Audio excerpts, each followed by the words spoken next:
ఆరోపణల్ని తనకు నచ్చినటువంటి రీతి లోపల ఒక సబ్జెక్ట్‌ని ప్రెజెంట్ చేస్తూ, రకరకాలైనటువంటి అబద్ధాలని తెలంగాణ సమాజం ఉంచుతూ వస్తా ఉంది. దాంట్లో చాలామంది చాలా సందర్భాల్లో అనుకున్నటువంటి project ITIR project Narendra Modi గారి ప్రభుత్వం లేదా కేంద్ర ప్రభుత్వం తెలంగాణకి ఇవ్వట్లేదని, అది ఇస్తే తెలంగాణకి 1,90,000 కోట్ల పైసలొస్తాయని, దాంతో పాటు ప్రత్యక్షంగా 50,000 ఉద్యోగాలు, పరోక్షంగా లక్షలలో ఉద్యోగాలొస్తాయి. నరేంద్ర మోడీ గారి ప్రభుత్వానికి తెలంగాణ రాష్ట్రం మీద ప్రేమ లేదని పదే పదే బీఆర్ఎస్ పార్టీ నాయకులు భారత ప్రభుత్వం మీద ఒక క్రమ పద్ధతి ప్రకారం అసెంబ్లీలో, అసెంబ్లీ బయట దాడి చేస్తూ వస్తా ఉన్నారు. చాలా మంది ఐటీలో పనిచేస్తున్నటువంటి మిత్రులకి, ఐటీ కంపెనీలు నడుపుతున్నటువంటి యాజమాన్యాలకి అసలు వాట్ ఈజ్ ఐటీఐఆర్ అనే విషయంలో కొంత అవగాహన. కానీ తెలంగాణ ప్రభుత్వం తెలంగాణ ప్రజలని ఏదో ఐటీఐఆర్ అంటే హైటెక్ సిటీ లాగా పెద్ద బంగ్లా వస్తుందని, ఆ బంగ్లా రాగానే పొద్దున్న లేవగానే 50,000 మందికి ఉద్యోగాలు వస్తాయని, అది ఇస్తలేరు అనేటువంటి రీతిలో ప్రచారం చేస్తా ఉన్నారు. అందుకని విఘ్నులైనటువంటి తెలంగాణ ప్రజలకి, తెలంగాణ మేధావి సమాజానికి, మా మీడియా మిత్రులకి మమ్మల్ని ఐటీఐఆర్ ప్రాజెక్టు రాలేదని, ఇయ్యలేదని ప్రతిరోజు టీవీ ఛానళ్లలో, సోషల్ మీడియాలో బదనాం చేస్తున్నటువంటి మిత్రులందరికీ కూడా అసలు ఐటీఐఆర్ ప్రాజెక్ట్ ఏంది? దాంట్లో కేంద్రం పాత్ర ఎంత? కేంద్రం ఇప్పటిదాకా ఏ ఏ పనులను పూర్తి చేసింది? కేంద్రం బాధ్యత నుంచి తప్పకుండా రాష్ట్ర ప్రభుత్వం పనిచేస్తలేదా అనేది మీకు అందరికి కూడా దయచేసి తెలియదని కాదు, మళ్ళొకసారి గుర్తు చేసి మా వల్ల పొరపాటు లేదనేది సమాజానికి తెలియజేయాలనేటువంటి ఉద్దేశంతోటి ఈ ప్రెస్ మీట్ ఏర్పాటు చేస్తుంది. Information technology investment region. Information technology investment region. ఇది ఐటీఆర్‌కు ఉండేటువంటి పూర్తి పేరు. ఇన్వెస్ట్మెంట్ రీజియన్ అది. కొన్ని ప్రాంతాలని అభివృద్ధి చేస్తే, ఆ ప్రాంతాల లోపల ఐటీ కంపెనీలొస్తే, వచ్చినటువంటి ఐటీ కంపెనీల ద్వారా ఉపాధి హామీ పెరుగుతుంది. అంటే ఒక ఎన్ఆర్‌ఈజీఎస్ కాదు. ఉద్యోగాలొస్తాయి. ప్రజలకు ఉపాధి దొరుకుతది. ఇన్ఫర్మేషన్ టెక్నాలజీ రంగంలో ఐటీ కంపెనీలు కొత్తగా రావడానికి అవకాశం కల్పిస్తాయి. ఇన్ఫర్మేషన్ టెక్నాలజీ కోసం ఎక్కడెక్కడ కంపెనీలు పెట్టాలి అనడానికి ఒక ఇన్వెస్ట్మెంట్ రీజియన్, ఒక ప్రాంతాన్ని డెవలప్ చేసి రోడ్లు, రైళ్ల కనెక్టివిటీ పెంచితే అక్కడ కొన్ని కంపెనీలు రావడానికి అవకాశం ఉంటదని 2009లో నాటి భారత ప్రభుత్వం ఒక ప్రాజెక్ట్ ఐటీఐఆర్ అనే పేరు మీద అప్పుడున్నటువంటి మన్మోహన్ సింగ్ గారి ప్రభుత్వం మొత్తం దేశంలో 3 రాష్ట్రాల్లో ఇట్లాంటి ప్రాజెక్టులు పెట్టాలనేటువంటి ఒక ఆలోచన. దీంట్లో ఉమ్మడి ఆంధ్రప్రదేశ్ ఒకటి, కర్ణాటక ఒకటి, ఇంకొక రాష్ట్రం ఉత్తరప్రదేశ్ ఆర్ హిమాచల్ ప్రదేశ్ ఇంకొక రాష్ట్రం, 3 రాష్ట్రాలకి ఆ రోజు కేంద్ర ప్రభుత్వం ఈ ప్రతిపాదనని పంపించారు. కేంద్ర ప్రభుత్వం మంజూరు ఇస్తూ ప్రకటనలు చేసింది.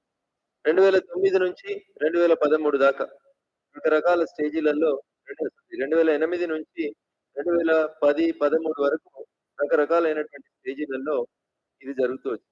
మొట్టమొదట గవర్నమెంట్ ఆఫ్ ఇండియా ఒక పాలసీగా దీన్ని తీసుకున్నది 29 మే 2008లో ఐటీఐఆర్‌లను పెట్టాలి డిఫరెంట్ స్టేట్స్‌లలో. దానివల్ల investment, electronic hardware sector develop అయితదని చెప్పి భారత ప్రభుత్వం 2008లో అప్పుడున్నటువంటి నరేంద్ర మోడీ గారి నాయకత్వంలో ఒక పాలసీ డిసిషన్ తీసుకున్నారు. ఆ రోజు తీసుకున్నటువంటి పాలసీ డిసిషన్‌ని గవర్నమెంట్ ఆఫ్ ఇండియా మళ్ళీ 9 మార్చి 2010 రోజు ఐటీఐఆర్‌ను డెవలప్ చేసేందుకు ఒక సూత్రప్రాయమైనటువంటి అంగీకారాన్ని తెలియజేస్తూ భాగ్యనగరం చుట్టూ 202 స్క్వేర్ కిలోమీటర్లలో 202 స్క్వేర్ కిలోమీటర్స్‌లో ఈ ఐటీఐఆర్‌ను డెవలప్ చేయాలని చెప్పి వాళ్ళు ఒక ప్రపోజల్ భారత ప్రభుత్వానికి సబ్మిట్ చేశారు. 9 మార్చ్ 2010 రోజు. For creation and development of ITIR area in 202 square kilometres. 202 square కిలోమీటర్లలో ఈ ప్రాజెక్టులో రోడ్లు ఎంత ఉండాలి, రైళ్ల రాకపోకలకి సంబంధించిన ఇది ఎంత ఉండాలనే దానికోసమని ఒక ప్రపోజల్ వచ్చింది. మొత్తం ఏరియా వచ్చి 202 స్క్వేర్ కిలోమీటర్స్ ఆ రోజు ప్రతిపాదించారు. ఇన్వెస్ట్‌మెంట్ ఎంత అంటే 2,19,440 కోట్లు అని చెప్పి 2010లో ప్రతిపాదించింది. మన్మోహన్ సింగ్ గారు యూపీఏ ప్రభుత్వం ప్రతిపాదించింది. 2,19,440 ఉండాలని అనుకుంటున్నాం. అయితే ఇక్కడ మనం గమనంలోకి తీసుకోవాల్సింది మొత్తం ఐటీఆర్‌ని 2 విడతలుగా డెవలప్ చేయాలని డిసైడ్ అయింది భారత ప్రభుత్వం. నేను ఉన్నదున్నట్టు చెప్తాను. భారత ప్రభుత్వం, తెలంగాణ ప్రభుత్వం మధ్య జరిగిన కరెస్పాండెన్సీని అక్షరం తూచా తప్పకుండా చెప్తా ఉన్నాను. రేపు కేటీఆర్ గారొచ్చి మళ్ళీ చర్చిద్దామంటే కూడా ఇవే ఉంటాయి గణాంకాలు తప్ప మారేదేముండదు. సో, ఐటీఐఆర్ మొత్తాన్ని 2 విడతలుగా డెవలప్ చేయాలని భారత ప్రభుత్వం 2010లో ప్రపోజ్ చేసింది. ఈ 2 విడతలు ఫేజ్ 1 మొదటి ఫేజ్ ఎప్పుడంటే 2013 నుంచి 2018 వరకు మొదటి విడతగా డెవలప్‌మెంట్ యాక్టివిటీస్ జరగాలి. 2013 నుంచి 2018 వరకు 5 సంవత్సరాల్లో ఏం చేయాలనేది మళ్ళీ చెప్తాను. రెండో విడత ఎప్పుడంటే 2018 నుంచి 2038 వరకు 20 ఇయర్స్‌లో రోడ్లెక్కడేయాలి, రైళ్ళెక్కడేయాలనేది ఈ ఐటీఐఆర్ ప్రాజెక్ట్ లోపల దాన్ని రాసింది. దీనికి భారత ప్రభుత్వం ఇచ్చే డబ్బులెన్ని అంటే 4,863,00,00,000 భారత ప్రభుత్వం ఫైనాన్షియల్ అసిస్టెన్స్ ఇవ్వాలని చెప్పి ఆ రోజు ప్రతిపాదనలో 4,863 క్రోర్స్ ఓన్లీ. సో, ఈ ప్రతిపాదనలు పోతే అప్పుడు భారత ప్రభుత్వం ఎంత శాంక్షన్ చేసింది అంటే 3,275,00,00,000 అని అడిగింది 4,860 3,275,00,00,000 financial assistance sanctioned by the government of India. భారత ప్రభుత్వం శాంక్షన్ చేసింది 3,275,00,00,000. పనులేమైనాయి, ప్రపోజల్స్ ఏమైనాయి అనేది మనం ఒకసారి దయచేసి గమనం చేసుకోవాలి. ఫస్ట్ ఫేజ్ 2013 నుంచి 2018 మధ్యన అయిపోవాల్సింది మొదటి విడత. ఆ మొదటి విడతలో ఏమేం చేసింది? భారత ప్రభుత్వం ఎన్ని డబ్బులు ఇచ్చింది? తెలంగాణ ప్రభుత్వం ఎన్ని డబ్బులు ఇయ్యాలి? ఎవరు ఏమేం పనులు చేయాలనేది నేను ఇప్పుడు మీకు ఇచ్చినటువంటి పేపర్‌లలో కేటగారికల్‌గా తేదీల వారీగా దాంట్లో చాలా స్పష్టంగా రాసింది.